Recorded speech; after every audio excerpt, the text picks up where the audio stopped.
जीवित पुत्री का पर्व 3 दिन तक मनाया जाता है। सप्तमी तिथि को नहाय खाए के बाद अष्टमी तिथि को महिलाएं बच्चों की समृद्धि के लिए निर्जला व्रत रखती हैं। इसके बाद नवमी तिथि को भगवान सूर्य को अर्घ्य देकर उनके मंत्रों का जाप किया जाता है। इस बार जितिया व्रत 6 अक्टूबर को है। जितिया व्रत पूजा का शुभ मुहूर्त अष्टमी तिथि 6 अक्टूबर को सुबह 6:34 से लेकर 7 अक्टूबर को सुबह 8:08 तक रहेगा। 6 अक्टूबर को मुहूर्त सुबह 11:46 से दोपहर 12:33 तक रहेगा। आप इस मुहूर्त में पूजा कर सकते हैं। इस पूजन की विधि: जितिया व्रत में पहले दिन महिलाएं सुबह सूर्योदय से पहले उठकर स्नान करें, फिर व्रत का संकल्प लें और पूजा शुरू करें। इसके बाद फल ग्रहण करें और उसके बाद पूरे दिन कुछ ना खाएं। दूसरे दिन सुबह स्नान के बाद महिलाएं पहले पूजा पाठ करती हैं, फिर पूरा दिन निर्जला व्रत रखती हैं। इस व्रत का पारण छठ की तरह ही तीसरे दिन किया जाता है। पारण से पहले महिलाएं सूर्य को अर्घ्य देती हैं, उसके बाद वह कुछ खा सकती हैं।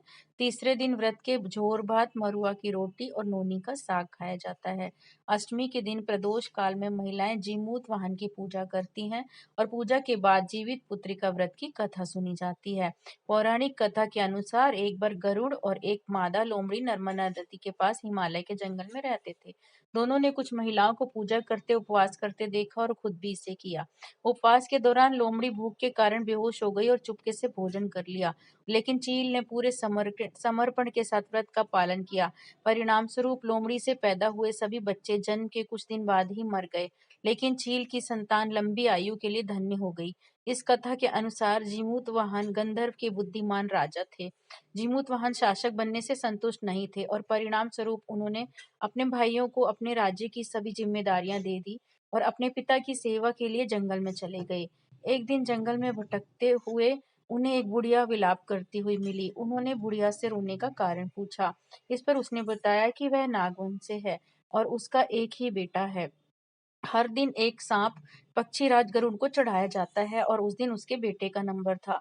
उसकी समस्या सुनने के बाद जीमूतवाहन ने उन्हें आश्वासन दिया कि वह उनके बेटे को जीवित वापस लेकर आएंगे। तब वह खुद गरुड़ का चारा बनने का विचार कर एक चट्टान पर लेट जाते हैं। तब गरुड़ आते हैं और अपनी अंगुलियों से लाल कपड़े से ढके हुए जीमूतवाहन को पकड़कर चट्टान पर चढ़ जाते हैं। उन्हें हैरानी होती है कि जिसे उसने पकड़ा है वह कोई प्रतिक्रिया क्यों नहीं दे रहा। तब वह जीमूतवाहन से उनके बारे में पूछते हैं। तब गरुड़ जीमूतवाहन की वीरता और परोपकार से प्रसन्न होकर सांपों से कोई और बलिदान नहीं लेने का वादा करते हैं। मान्यता है कि तभी से संतान की लंबी उम्र और कल्याण के लिए जितिया व्रत मनाया